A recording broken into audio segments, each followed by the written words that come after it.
अस्सलामुअलैकुम नाज़रीन इकराम, रोशनी light channel की तरफ से आप सबको खुशामदीद। मेरी आज की वीडियो महमद फातिल और सुल्तानी ड्रामा सीरीज़ की एपिसोड 66 का रिव्यू है। और नाज़रीन इकराम, इस वक्त लगता है कि सीरीज़ एक्शन के लिहाज से ब्रेक पर है और कहानी में मुख्तलिफ सल्तनतों की पॉलिटिकल साइड को दिखाया जा रहा है। लेकिन ऐसी पॉलिटिकल किस्तों में भी राइटर्स इस काबिल हैं कि आपको मजबूत डायलॉग्स दे सके और हमें मजबूत सिनेरियोस दिखा सके। लेकिन बिलाद और महमद की कॉन्फ्लिक्ट अभी तक वो सिनेरियो नहीं दे सकी जो ये डिजर्व करती है। अभी तो यनीचरियों वाला सिनेरियो चल रहा है जो मजे का है। कुर्चुद्वान जब यनीचरी की ओजाक में था तब बायजीद की एंट्री का सीन बाकमाल था। तब तो मुझे इसका ये अजीब सा सुर्ख रंग का कॉस्ट्यूम भी अच्छा लगने लगा।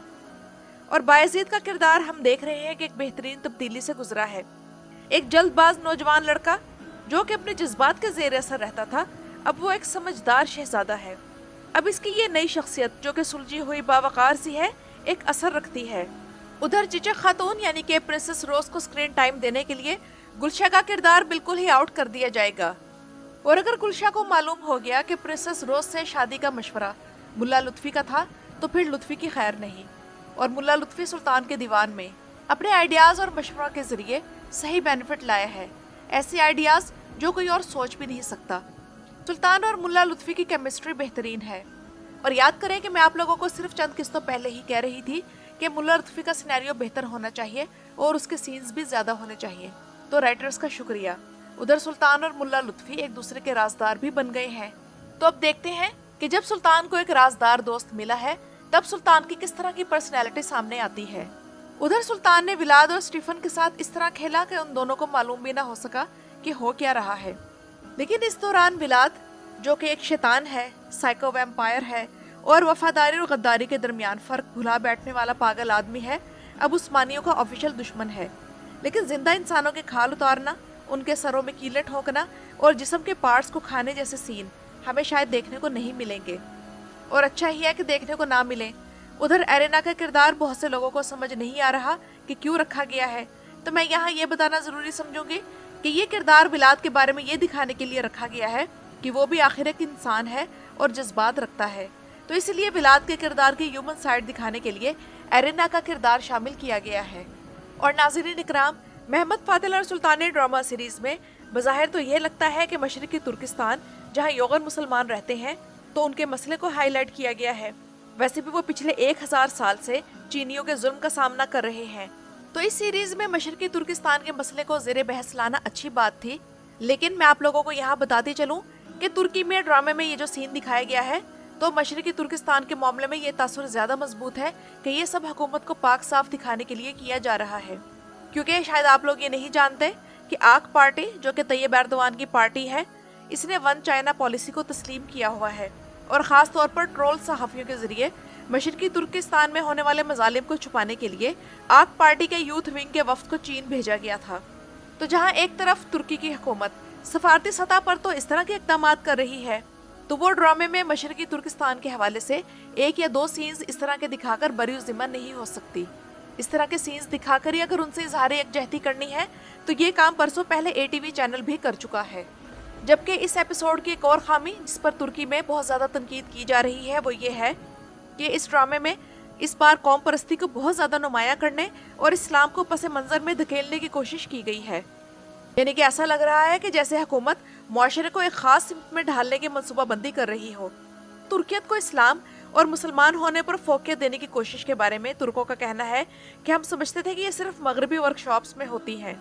उनका कहना है कि हमारा रब अपनी किताब में हमें सबसे पहले मुसलमान और इस्लाम वाला बनने का हुक्म देता है। ऐसे में सिर्फ नस्ल या कौम को बुनियाद बनाना सिर्फ फितना पैदा करने का जरिया बनता है। आप लोग खुद नोट करें कि इस बार इस एपिसोड में तुर्क की गर्दान कितनी ज्यादा हो रही थी और मशरक़ी तुर्किस्तान के साथ भी जो भाईचारा जाहिर किया गया वो भी तुर्कियत की ही बुनियाद पर किया गया, ना कि इस्लाम की बुनियाद पर। अब महमूद पाशा के किरदार की तरफ आते हैं तो नाज़रीन इकराम, महमूद पाशा बहुत सी गलतियां कर चुका है और इसके किरदार और पर्सनैलिटी ने बाकी सब किरदार को ओवरशैडो भी कर दिया था। लेकिन इसमें वो नुमाया छा जाने वाली बात जो जानदारली में थी वो नहीं है।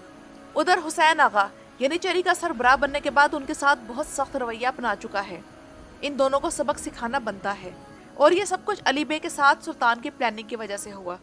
अगली किस्त में हम जो देखने जा रहे हैं वो मैं आप लोगों के सामने अब बयान करूंगी। तो नाज़रीन इकराम, हुआ ये है कि सुल्तान के दीवान में मौजूद जो वजीर हैं, उनके दिलों में आपस में एक दूसरे के लिए दरारें हैं, जिनका सुल्तान ने फायदा उठाया। और इन वजीरों के दरमियान जो आग पहले ही लगी हुई थी, यानी कि हसद की, तो सुल्तान ने खामोशी से उसे भड़काकर अपनी प्लानिंग की। यानी कि ज़ैगनोस पाशा महमूद पाशा के खिलाफ कीना रखता है और महमूद पाशा उससे नफरत करता है। इसहाक पाशा महमूद पाशा वाली पोजीशन का भूखा है, यानी कि सदर आज़म बनना चाहता है। और हुसैन आगा, जो कि अपनी वफादारी अली बे के साथ साबित कर चुका है, वो यही यकीन रखता है कि वो यनीचरी को अपने बेरहम रवैये से कंट्रोल में रख सकता है। जबकि हुसैन और महमूद के दिलों में कुर्चो दुआन के खिलाफ नफरत है। तो अब हम महमूद पाशा को आर्जी तौर पर उसके ओहदे से हटा हुआ देखेंगे और दुआन पाशा और हुसैन आगा के ताल्लुकात बेहतर हो जाएंगे, क्योंकि कुर्चो दुआन पाशा जिसने हुसैन आगा के सिपाही को जलील किया, तो अब वो सिपाहियों के रवैये के बाद दुआन आगा के साथ ताल्लुकात अच्छे रखने पर मजबूर हो जाएगा। लेकिन इसहाक पाशा को शायद उसके मन की मुराद ना मिले, और अगर मिले तो कुछ अरसे के लिए मिले, और इसी वजह से इसके और ज़ैनोस पाशा के दरमियान दोबारा से दूरी पैदा हो जाए। मुख्तसरन ये कि महमूद पाशा कुछ अरसे बाद अपनी पोजीशन पर वापस आ जाएगा, लेकिन इस अरसे में हुसैन आगा और महमूद पाशा ये जान लेंगे कि फौज का असल हाकिम कौन है। जबकि इसहाक पाशा को ये समझ आ जाएगी कि साजिशें करने से बंदा ओहदे के काबिल नहीं हो जाता, और उधर ज़ैनोस पाशा को ये समझ आ जाएगी कि अपने जज्बात पर काबू ना पाकर उन्हें बेलगाम छोड़ देने से इंसान दूसरों के हाथों में खिलौना बनकर रह जाता है। और अब जब दोबारा महमूद पाशा सदर आज़म के ओहदे पर वापस आएगा, तो ये अच्छी तरह जान लेगा कि वो अगर यनीचरी से अतात चाहता है तो उसे उनसे ज्यादा मजबूत बनना होगा। और महमूद पाशा को यनीचरियों के साथ अब जो ताल्लुक रखना होगा, उसमें प्यार के साथ साथ उनके दिलों में खौफ भी बिठाना होगा। जानदारली ऐसा ही था। किस तरह सीजन 1 में उसने अपनी ताकत से मुस्तफा और कुर्चो दुआन को कुचल कर रख दिया था, और साथ ही वो यनीचरियों के लिए बाप की तरह भी था, यानी कि जानदारली जैसा कोई और नहीं हो सकता। और हकीकत ये भी है कि राइटर्स महमूद को जानदारली जितना ताकतवर नहीं दिखा रहे। शायद इसकी वजह यह है कि तारीख के लिहाज से महमूद सर्बिया का रिहायशी था, जबकि जानदारली प्योर तुर्क था। और नाज़रीन इकराम, महमद फातिल सुल्तानी ने इस बार के एपिसोड में बमुश्किल अपनी सेम रेटिंग ली है, लेकिन उसके साथ वाली सीरीज ने अच्छी रेटिंग ली है। तो इसका मतलब है कि इस सीरीज को ऐसे तेज रफ्तार सीन्स की जरूरत है जो इसकी रेटिंग बढ़ा सके। वैसे भी एक और नई सीरीज मंगल के दिन शुरू हो गई है, जिसका नाम ABI है, और इस सीरीज का हीरो वही अदाकार है जो महमद बिन जिहान फातिही ड्रामा सीरीज में सुल्तान फातिह का किरदार अदा कर चुका है। और इस ड्रामे की पहली एपिसोड ने 9+ रेटिंग लेकर दूसरी किस्त में 11.03 रेटिंग ले ली है, जबकि महमद फातिल सुल्तानी मंगल के दिन तीसरे नंबर पर रहा। तो नाज़रीन इकराम, ये तो थी मेरी आज की वीडियो। अपनी राय का इजहार कमेंट्स में ज़रूर कीजिएगा। मेरी वीडियो देखने का शुक्रिया।